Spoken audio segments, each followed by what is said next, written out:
Hello बच्चों, कैसी हैं आप सब। मैं आपका अपने चैनल पर स्वागत करती हूँ। बच्चों, आज हम कक्षा 6 का पाठ 17 पढ़ेंगे, जिसका शीर्षक है सांस सांस में बांस। एक जादूगर थे, चंग की चंगलनबा। अपने जीवन में उन्होंने कई बड़े बड़े करतब दिखलाए। जब मरने को हुए तो लोगों से बोले, मुझे दफनाए जाने के 6ठे दिन मेरी कब्र खोद कर देखोगे तो कुछ नया सा पाओगे। कहा जाता है कि मौत के 6ठे दिन बाद उनकी कब्र खोदी गई और उसमें से निकले बांस की टोकरियों के कई सारे डिजाइन। लोगों ने उन्हें देखा, पहले उनकी नकल की और फिर नए डिजाइन भी बनाए। बांस भारत के विभिन्न हिस्सों में बहुतायत में होता है। भारत के उत्तर पूर्वी क्षेत्र के 7 राज्यों में बांस बहुत उगता है, इसलिए वहाँ बांस की चीजें बनाने का चलन भी खूब है। सभी समुदाय के भरण पोषण में इसका बहुत हाथ है। यहाँ हम खास तौर पर देश के उत्तरी पूर्वी राज्य नागालैंड की बात करेंगे। नागालैंड के निवासियों में बांस की चीजें बनाने का खूब प्रचलन है। इंसान ने जब हाथ से कलात्मक चीजें बनानी शुरू की, बांस की चीजें तभी से बन रही हैं। आवश्यकता के अनुसार इसमें बदलाव भी हुए हैं और अब भी हो रहे हैं।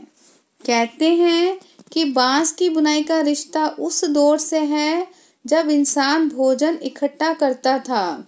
शायद भोजन इकट्ठा करने के लिए ही उसने ऐसी डलियानुमा चीजें बनाई होंगी। क्या पता बया जैसी किसी चिड़िया के घोंसले से टोकरी के आकार और बनावट की तरकीब हाथ लगी हो।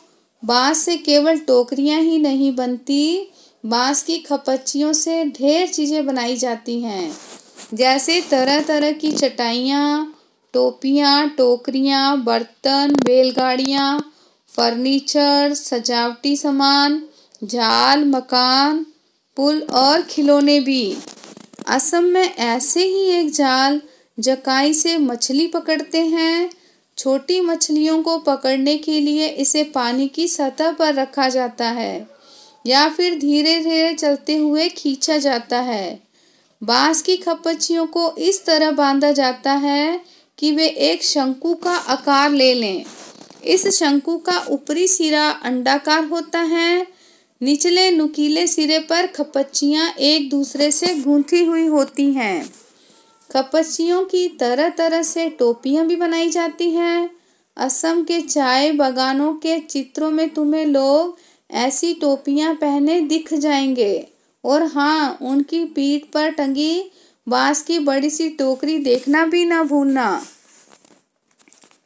जुलाई से अक्टूबर घनघोर बारिश के महीने, यानी लोगों के पास बहुत सारा खाली वक्त या कहो आसपास के जंगलों से बांस इकट्ठा करने का सही वक्त। आमतौर पर वे 1 से 3 साल की उम्र वाले बांस काटते हैं। बुढ़े बांस सख्त होते हैं और टूट भी जाते हैं। बांस से शाखाएं और पत्तियां अलग कर दी जाती हैं। इसके बाद ऐसे बांसों को चुना जाता है जिनमें गांठें दूर दूर होती हैं। दाव यानी चौड़े चांद जैसी फाल वाले चाकू से इन्हें छीलकर खपच्चियां तैयार की जाती हैं। खपच्चियों की लंबाई पहले से ही तय कर ली जाती हैं। मसलन आसान जैसी छोटी चीजें बनाने के लिए बांस को हर एक गठान से काटा जाता है, लेकिन टोकरी बनाने के लिए हो सकता है कि 2 या 3-4 गठानों वाली लंबी खपच्चियां काटी जाएं। यानी जहां से काटा जाएगा यह टोकरी लंबाई पर निर्भर करता है। यह टोकरी की लंबाई पर निर्भर करता है। आमतौर पर खपच्चियों की चौड़ाई 1 इंच से ज़्यादा नहीं होती है। चौड़ी खपच्चियां किसी काम की नहीं होती। इन्हें चीरकर पतली खपच्चियां बनाई जाती हैं। पतली खपच्चियां लचीली होती हैं। खपच्चियां चीरना उस्तादी का काम है। हाथों की कलाकारी के बिना खपच्चियों की मोटाई बराबर बनाए रखना आसान नहीं। इस हुनर को पाने में काफ़ी समय लगता है। टोकरी बनाने से पहले खपच्चियों को चिकना बनाना बहुत ज़रूरी है या फिर दांव काम आता है। खपच्ची बाएं हाथ में होती है और दांव दाएं हाथ में। दांव का धारदार सिरा खपच्ची को दबाए रहता है, जबकि तर्जनी दांव के एकदम नीचे होती है। इस स्थिति में बाएं हाथ से खपच्ची को बाहर की ओर खींचा जाता है।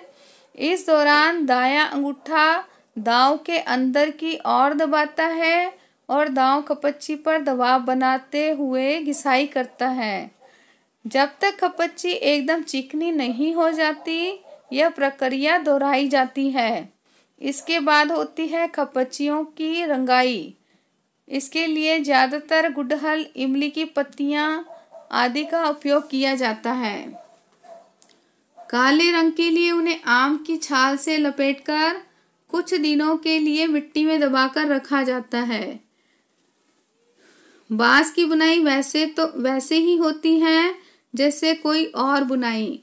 पहले खपच्चियों को चित्र में दिखाए गए तरीके से आड़ा तिरछा रखा जाता है, फिर बाने की बारी बारी से ताने के ऊपर नीचे किया जाता है। इससे चेक का डिजाइन बनता है। पलंग की निवाड़ की बुनाई की तरह टूल बुनना हो तो हर एक बाना 2 या 3 तानों के ऊपर और नीचे से जाता है। इससे कई सारे डिजाइन बनाए जा सकते हैं। टोकरी के सिरे पर खपच्चियां को या तो चोटी की तरह गूंथ लिया जाता है या फिर कटे सिरों को नीचे की ओर मोड़कर फंसा दिया जाता है और हमारी टोकरी तैयार। चाहो तो बेचो या घर पर ही काम में ले लो। तो बच्चों, ये हमारा पाठ 17 यहाँ पे समाप्त हुआ। अब हम इसका अभ्यास देखेंगे। पहला क्वेश्चन है, बांस को बूढ़ा कब कहा जा सकता है? बूढ़े बांस में कौन सी विशेषता होती है जो युवा बांस में नहीं पाई जाती? तो हम इसका आंसर बच्चों ऐसे लिखेंगे, 1 से 3 साल की उम्र वाले बांस बूढ़े बांस कहलाते हैं। ये सख्त होते हैं, इसलिए आसानी से टूट जाते हैं। इसके विपरीत युवा बांस लचीला होता है, ये आसानी से नहीं टूटता। दूसरा क्वेश्चन है बच्चों, बांस से बनाई जाने वाली चीज़ों में सबसे आश्चर्यजनक चीज़ तुम्हें कौन सी लगी और क्यों?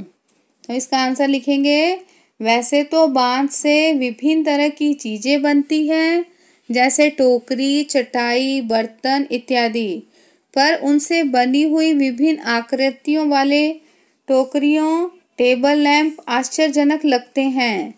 बांस से बतख, चिड़िया जैसी टोकरियां बहुत सुंदर लगती हैं। वो आकृतियां इतनी सजीव होती है कि विश्वास करना मुश्किल होता है। उसी प्रकार बांस से बने टेबल लैंप भी विभिन्न आकारों के होते हैं। कोई चौकोर तो कोई गोल तो कोई अंडाकार होता है। इस तरह हाथों से बनी हुई बांस की बुनाई आश्चर्यजनक व सही में सम्मान देने योग्य है। तीसरा क्वेश्चन है बच्चों, बांस की बुनाई मानव के इतिहास में कब आरंभ हुई होगी? तो हम इसका आंसर लिखेंगे, कहा जाता है मानव और बांस की बुनाई का रिश्ता तब से आरंभ माना जाता है जब से मनुष्य ने भोजन इकट्ठा करना शुरू किया।